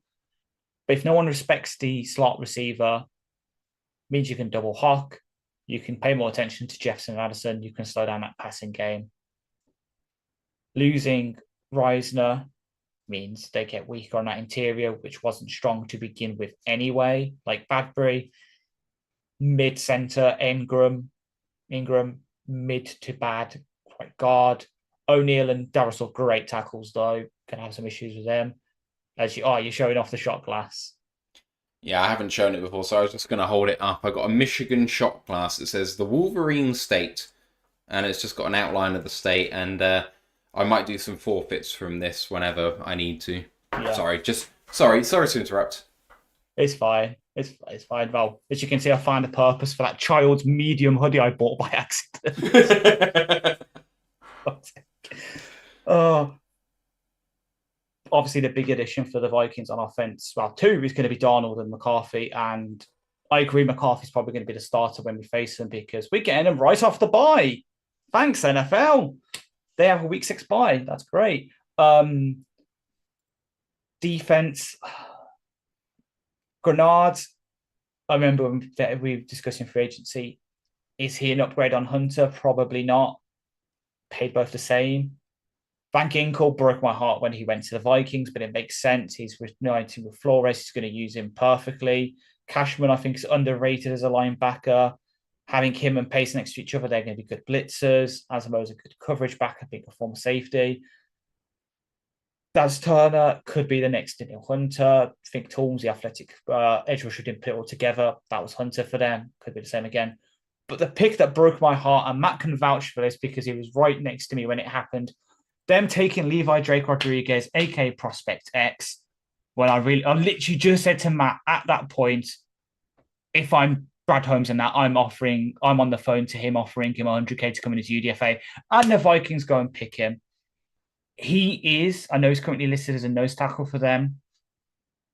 If by the season's end he's the starter at defensive end for them in that 3-4, I would not be shocked at all. This is a really damn good guy. That being said, we're facing them week 7. McCarthy might be in his first start in the NFL. They might have had a couple of it. I know they're coming off the bye, but they might have had a couple of injuries by then.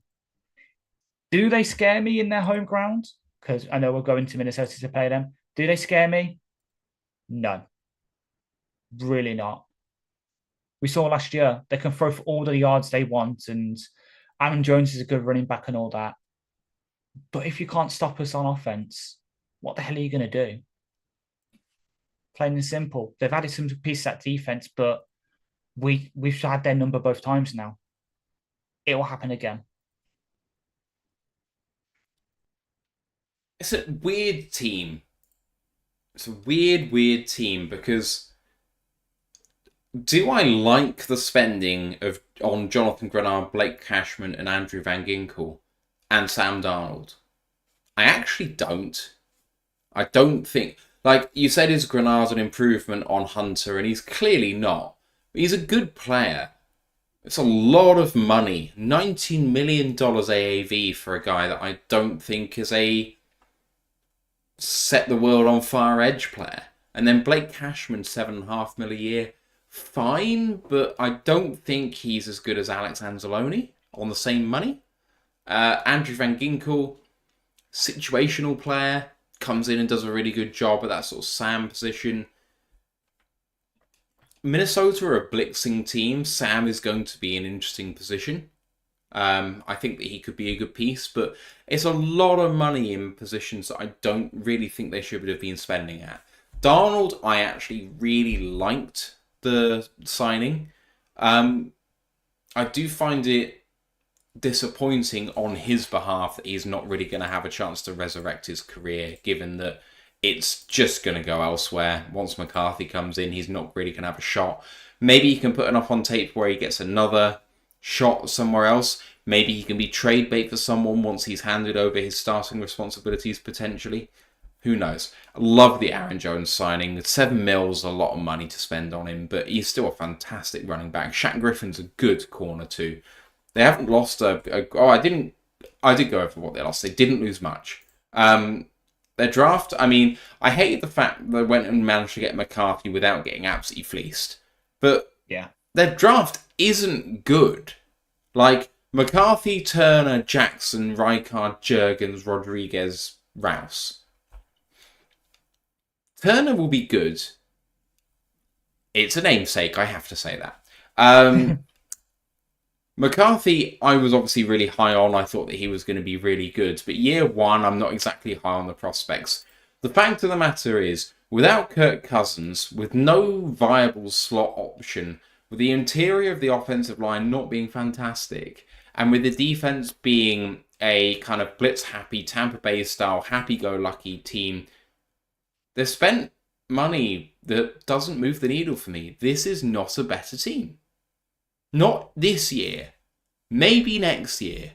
But for me, they spent too much trading about, losing value, and then not actually getting really good pieces as a result. I don't think they're going to be better next year. People want to talk up this team as someone who's invested a lot. They got a new quarterback and whatever. There's no way JJ McCarthy can be as good as Kirk Cousins could have been last year before he got injured. There's just no way. So, arrow down, I think, at least for now, for the Vikings for me. Yeah. Moving on to the Tennessee Titans, penultimate team we're looking at today. October 27, 1 p.m. at Ford Field, 6-11. They finish 4th in the AFC South. They have a new staff headed by Brian Callahan, who's come over from the Cincinnati Bengals. Offensive coordinator Nick Holtz. DC is Denard Wilson, or Denard Wilson. Don't know. Otherwise, they also have Bill Callahan as an offensive line coach, apparently. Frank Bush, Bo Hardegee, Justin Otten as other coaches in that area. Interesting how this is going to go after their transition from their enigmatic previous head coach, shall we say. In terms of their off-season, they have been active in signing players. Very, very active. They have signed Calvin Ridley, 4 years, $92 million. Lloyd Cushenberry, the center from Denver, 4 years, $50 million. Chidobe Awuzie, the corner from Cincinnati, 3 years, $36 million. Tony Pollard, the running back from Dallas, 3 years, $21 million. Kenneth Murray, the linebacker from the Chargers, 2 years, $15.5. Tyler Boyd, the wide receiver from Cincinnati, 1 year, $4.5. Sebastian Joseph Day, defensive tackle from San Francisco, 1 year, $4. Nick Folk, the kicker, re-signed by Tennessee, 1 year, $3.75. Mason Rudolph, backup quarterback, Pittsburgh, 1 year, $2.9. As you can see, they have been throwing money about a little bit.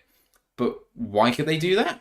Well, Ryan Tannehill's off the books. He was being paid $29.5 million last year. No one else to write home about. In terms of their draft, took J.C. Latham, the tackle, 7 overall from Alabama. Tavondre Sweat at 38, the interior defensive lineman from Texas. Cedric Gray, linebacker, North Carolina. Jarvis Brownlee, the corner from Louisville. Jaquan Jackson, wide receiver from Tulane. James Williams, the safety from Miami. And Jalen Harrell, the edge player from Michigan. That makes their team look something like this. Will Levis is the starting quarterback. Behind him, Mason Rudolph and Malik Willis. Running backs, Tony Pollard, Tyjae Spears, Hassan Haskins. Wide receivers, Calvin Ridley, DeAndre Hopkins, Tyler Boyd, Traylon Burks. Tight end, Chigoziem Okonkwo with Josh Wiley behind him. Offensive lineman of J.C. Latham, Peter Skoronski, Lloyd Cushenberry, Daniel Brunskill, and Dylan Radens. Nicholas Petty-Friere back there too. 3-4 in defense, with the 3 being Sebastian Joseph Day, Tavondre Sweat, and Jeffrey Simmons, with Keondre Coburn behind them, and Quinton Bahana, formerly the Lions. Outside linebackers of Harold Landry and Arden Key, with Rashad Weaver behind them. Inside linebackers, Jack Gibbons and Kenneth Murray, with Cedric Gray behind them. Cornerbacks, Chidobe Awuzie and L'Jarius Sneed, who obviously they traded for in the offseason, with Roger McCreary, who has had a fantastic career so far, given he was absolutely panned as a small guy and a small-armed guy, but he's belied that, I think. Trey Avery and Caleb Farley, former first-round pick, is still hanging around. Tay Gowan is there too, of note. Safeties Amani Hooker and Elijah Molden, with Mike Brown backing them up. Kicker is Nick Folk.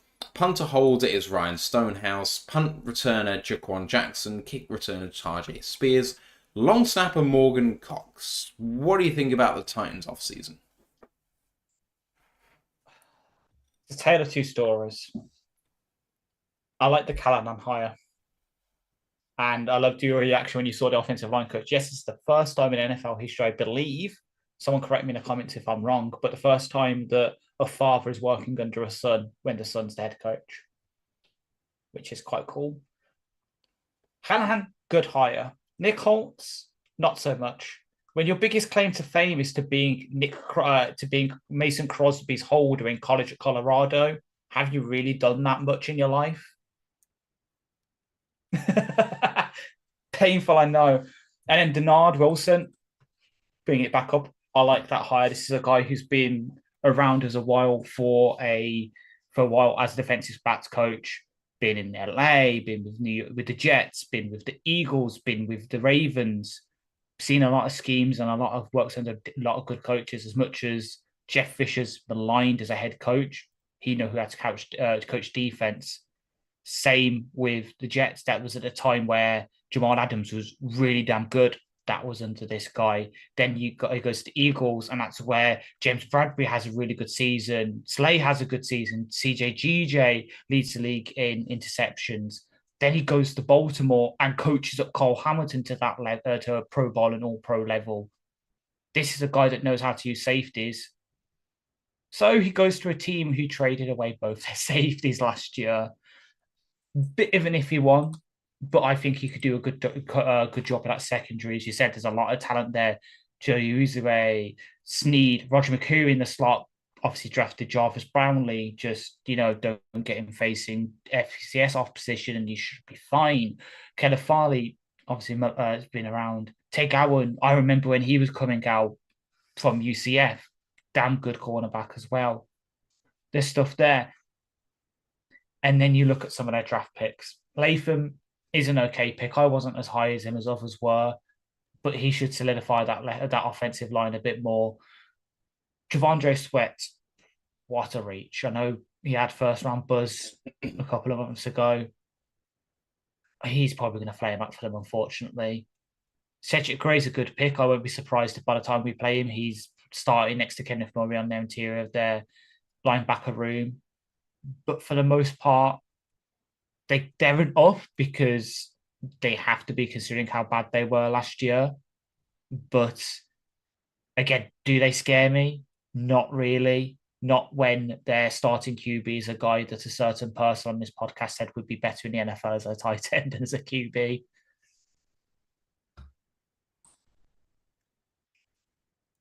It's an interesting team.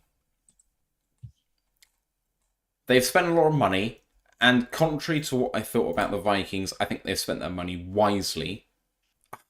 No, I don't mean they've spent their money wisely. I think they've overpaid, but I like the players that they've paid in comparison to the Vikings where I don't. So Calvin Ridley is going to move the needle. Chidobe Awuzie is going to move the needle. Lloyd Cushenberry is going to move the needle. Even someone as cheap as Tyler Boyd at $4.5 million is doing something for me. So I really like the moves that Tennessee have made. In terms of the draft, yes, Sweat is a reach, as you mentioned. But I like Latham. That's a really high floor pick. I loved Jarvis Brownlee coming out of the draft.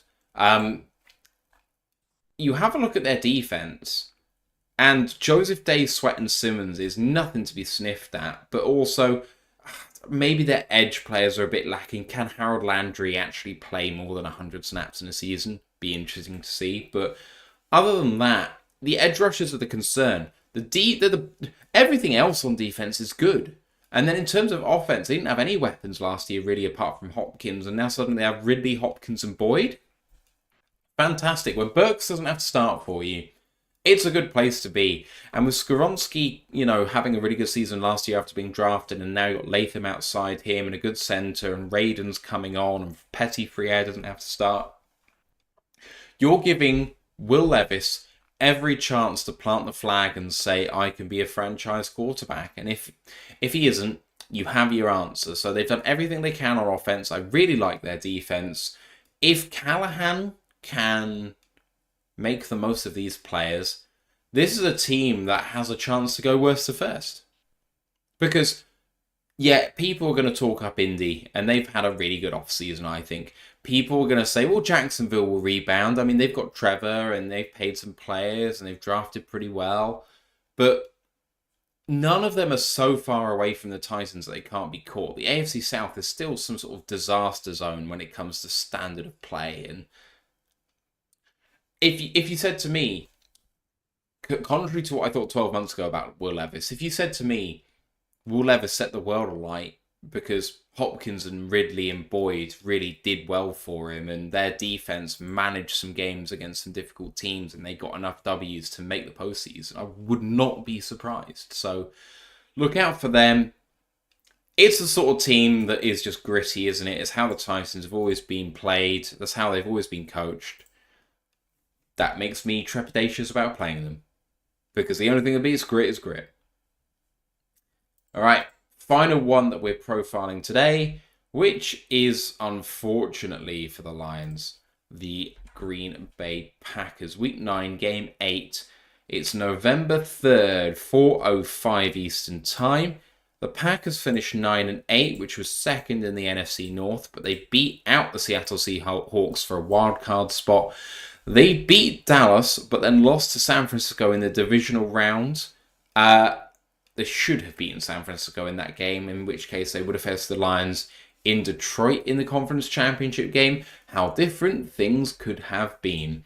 The Packers in their offseason have signed a few players in contrary to what they normally do, signing Xavier McKinney, the safety from the Giants, 4 years, $67 million, and the running back Josh Jacobs on a 4-year, $48 million deal from the Raiders, which actually is, I think, if from memory, a 1-year, $12 million deal from memory. It's not going to see the remainder of that deal.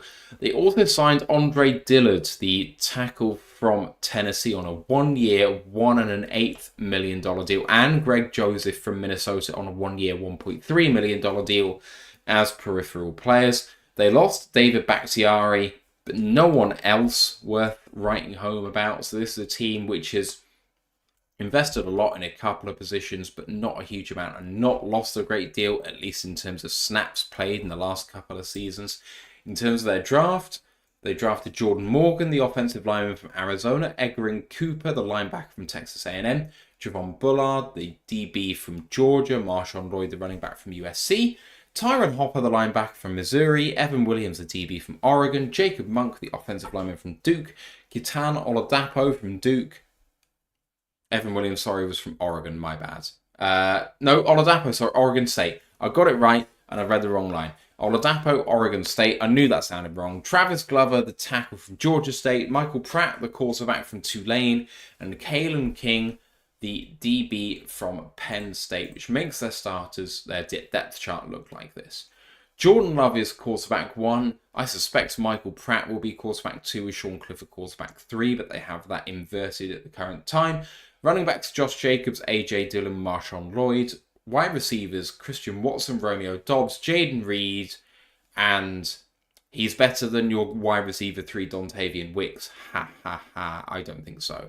And Bo Melton. Samori Toure is back there as well. Tight ends Luke Musgrave and Tucker Kraft. Fullback Henry Pearson. Offensive linemen of Rasheed Walker, Elton Jenkins, Josh Myers, Sean Ryan, and Zach Tom, backed up by Jordan Morgan, Royce Newman, Jacob Monk, Luke Tenuta, Travis Glover, Andre Dillard back there too. Player 4-3, and their 4 are Preston Smith, Devontae Wyatt, Kenny Clark, and Rashawn Gary, backed up by Lucas Van Ness, Carl Brooks, Kingsley Enagbare, Brenton Cox, Colby Wooden. There's a lot of people on that defensive line. The 3 in that 4-3 are Quay Walker, Edgerrin Cooper, and Isaiah McDuffie, with Tyron Hopper and Christian Young backing them up. And then the cornerbacks are Jair Alexander and Eric Stokes, with Keyshawn Nixon and Carrington Valentine and Corey Ballantyne. Don't get them confused. Kalen King back there too. I think he'll move to safety sooner rather than later. Starting safeties are Javon Bullard and Xavier McKinney, with Evan Williams, and Kitan Oladapo backing them up. Kickers Anders Carlson with Greg Joseph backing him up. That's a legitimate battle to see who starts that, because I thought Carlson had a reasonable year without being great as a draft pick, and Greg Joseph, obviously, well, the Vikings let him go, let's say that, but he's an okay kicker. Punter holder is Daniel Whelan. Punt returner Jaden Reed. Kick returner Keyshawn Nixon. Long snapper Matt Orzech. What do you think of the Packers off-season, Ash? As you said, they haven't really lost a lot. As you said, like the big loss being back, but they also made a massive improvement on their coaching staff by obviously getting a new DC, getting in Jeff Hadley, the former head coach of Boston College, to be their new DC, which is a massive improvement on who they had before. Means, sadly, we don't get to make those jokes anymore, though. Rest in peace. Hadley's a damn good coach. So having watched Boston College myself past couple of years for obvious reasons, this is a guy who really knows how to coach up his DBs in particular, which makes sense considering his background, where he's been defensive backs coach pretty much throughout his entire career since 2004, starting at Albany, was at Pitt, Rutgers in 2011, where he had both Logan Ryan and Ron Harmon on his team, and they both earned first team and second team Big East honors. Then went to Tampa Bay as defensive backs coach, and then Cleveland, San Francisco.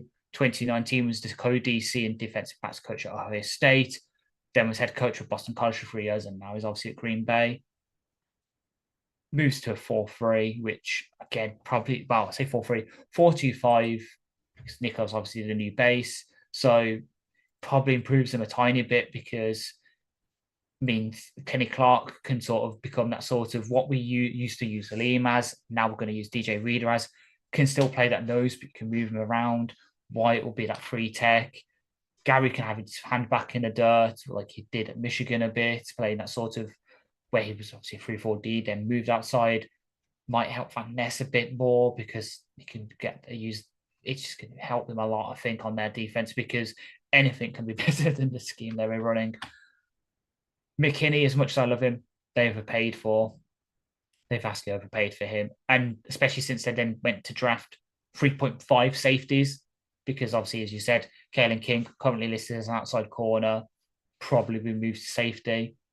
They really need to do that with hindsight? Probably not, because honestly, Oladapo Bullard, that's a camp that I'm interested to watch, because I was very high on Oladapo. I wanted him to come here. Sadly, it didn't happen. Agree, Michael Pratt is probably going to be QB2. It's just because places like to list veterans over rookies for the most part. And the Morgan pick, I know obviously it shocks a few people considering Dijon was still on the board, but that fixes their left tackle issue with back gone. Their offensive lines are going to stay good, always will be good. Receivers have now had another year under their belt, and they're quite deep. They're like even going down to Samora Toure and Grant Dubois. They've got guys there. This is the ultimate prove it year now for Love, though. He's got that year left on his contract, doesn't he? I think. If he doesn't perform now with a pretty stable offensive line from him, weapons who now got a couple of years under his belt, Josh Jacobs, Marshall Lloyd, and AJ Dillon in the backfield. I think they should have brought back Dillon, but hey ho. And then a defense that actually will try to stop opposition. It will come down onto him now. Now's his time to prove if he's actually is fucking better than Jared Goff, like the Packers fans like to claim. I don't think he is, but it's all on you, Love, now. It's all on you. It's time to see if you do give Love a bad name. I like the idea of it being a sort of northern thing. It's all on you, Love. Yeah, they've gone worse for me. McKinney doesn't move the needle for me. Josh Jacobs just isn't an upgrade on Aaron Jones. People trying to talk up the fact that he could be an upgrade, and he could. He was the rushing leader not that long ago in the NFL. But Aaron Jones is one of the best running backs in the league, and they let him go to save $1 million. I think Aaron Jones is $1 million better than Josh Jacobs, so that's not great. I don't think either of them really upgrade where this team is. In terms of the draft, I think we'll look back at this as the draft which ended the regime. I think Lafleur will look back at this with regret, because I don't see any long-term starters from this draft class. I think that Jordan Morgan is going to flame out. I never liked the player anyway. I don't think he moves particularly well, which makes me think he's probably a guard at the next level, which means you have to kick out Elton Jenkins to left tackle unless he play Rasheed Walker. I don't think that puts Jenkins in the best position, or I don't like Walker at all. Sean Ryan, Zach Tom. I mean, Zach Tom's probably a centre long term, but he's your starting right tackle. Like, this offensive line is a hodgepodge of okay to good players playing out of position and overperforming. How long can that be sustainable? You've got a set of wide receivers, all of which probably wouldn't start for most teams. Sorry. Like, I hear what you're saying about Dobbs and Watson and Reed, but it's all projection. Like, they've all shown bits. Have any of them done it over a season? Have any of them actually been game-wrecking players? No to both questions. Now, could that be true? Sure. Show me. I don't believe you. Show me. Musgrave is maybe the player I actually believe in most on this offense, outside the quarterback. Can Love be the guy? Yes, he can. Will he be the guy? Don't know. The defensive line is, interesting. Like, it should be friskier than it potentially is. Gary obviously is a bit of a game wrecker when he wants to be, but I don't think that defensive line is going to beat up on really good offensive lines. I just don't think there's something which really pushes them over the top, and it's not for lack of trying. Like, Kenny Clark has been that guy. Devontae Wyatt was meant to be that guy, and he just hasn't been so far. Preston Smith is the wrong side of 30 now, and Lucas Van Ness, can he grow into being that guy? Maybe. But, I mean, how many games has he started his entire career, including college? Because he ain't starting them at the moment. And in that back seven, Quay Walker, walking liability. Edgar and Cooper, oh yeah, rookie linebacker starting. Good luck with that. Isaiah McDuffie I quite like. But Jair Alexander is on a downturn in his career. Can he rebound? I don't know, but he wasn't good last year with all of his injuries, and he wasn't good the year before either.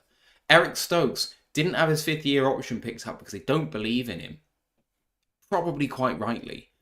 Okay, fine. Xavier McKinney is probably a good player, but Javon Bullard, another rookie in there. Like, there are so many question marks about this team.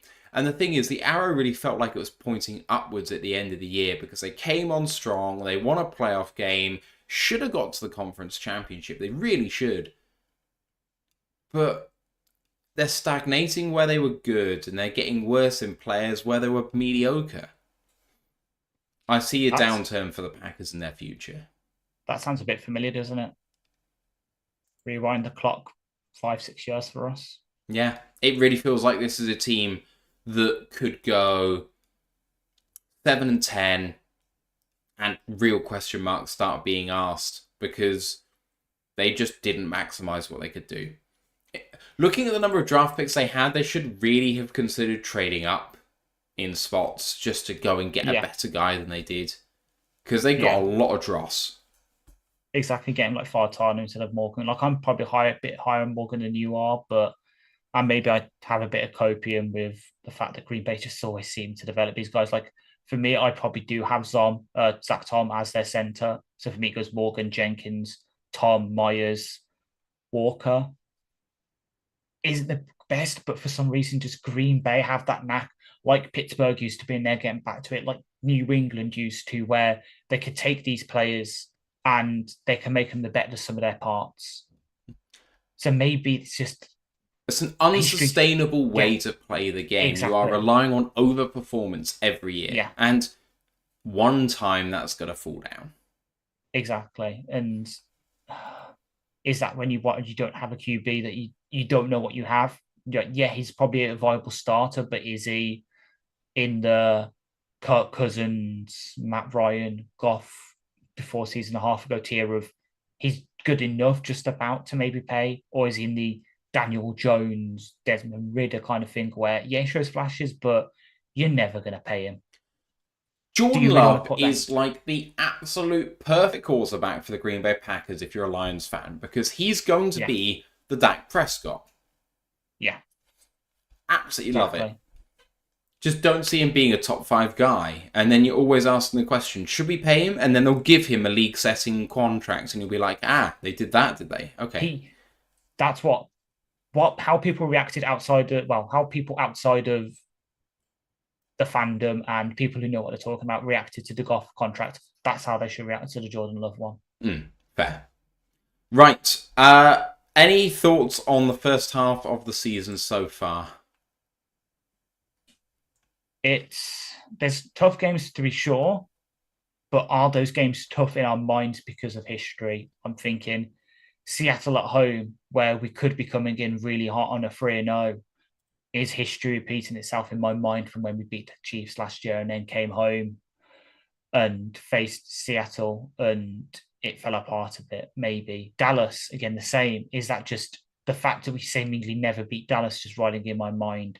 With last year, with 2014, with the game where King Zeke somehow caught a crossing route and took it for a touchdown and just we fell apart. Minnesota away, yeah, we've had some good times there. Golden Tate's touchdown will forever live in my memory, but also that's a hard game to play. Lambeau, we've won there historically the past couple of years, but again, that's somewhere hard to go. Are those games hard in my mind because of the history when actually I should be considering the teams? Maybe, but I won't be surprised if we go in, if we head into the second half of the season with like no losses or 1 loss on the record. I wouldn't be surprised. Would I be going in if we had 3-4 on the record? No. Would I be surprised if we go in 5-6? Yeah, probably be. Then something major's gone wrong. Maybe Goff's got hurt, or yet again we've added a lot to the secondary, but it's not just gelling, or something's gone wrong. If we're not going into the second half at least 500, alarm bells are ringing in my mind, I think. Yeah. I see no reason for us to lose any game. Yeah, exactly. In the first half of the season. I really don't. Now, obviously, running the table is going to be tough. Things happen. But I just don't see any reason why the Lions should lose any of the games that we've just talked about. So, all positive, but really interesting stuff to talk about how all of these teams have changed so far. Because when you have a look at teams that are depressing the win percentage of who the Lions are facing in Arizona and Tennessee, they both legitimately really have improved. So amongst the greatest improvers of all of the NFL. So it's not as straightforward as saying, the average of the teams is just above 500, therefore it isn't that tough a schedule. Because at the end of the day, it's never that easy. So let's see what happens. We are profiling the second half of the season, having a look at how things have changed for those remaining teams we haven't looked at already. So, of course, we are playing Green Bay, Chicago, and Minnesota for a second time in this. So we'll be having a look in depth at the 6 of those remaining 9 games as new teams to look at. That'll be this time next week.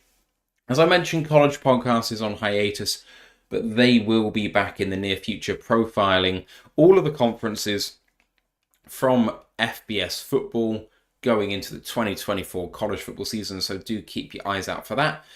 Otherwise, don't forget to follow us on our socials, Roar of the Lions UK on YouTube, Twitch, Facebook, Instagram, Twitter, and TikTok. And the group for worldwide fans is Detroit Lions Fans UK, One Pride Worldwide. The website is rotluk.com.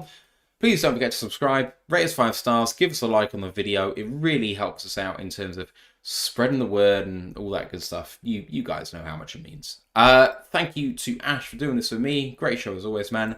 Thank you for all the people in the live chat, and if you are listening on the audio show, we'll see you next time on the Roar of the Lions UK podcast. But for now, let's go Lions, One Pride. One Pride. Recording stopped.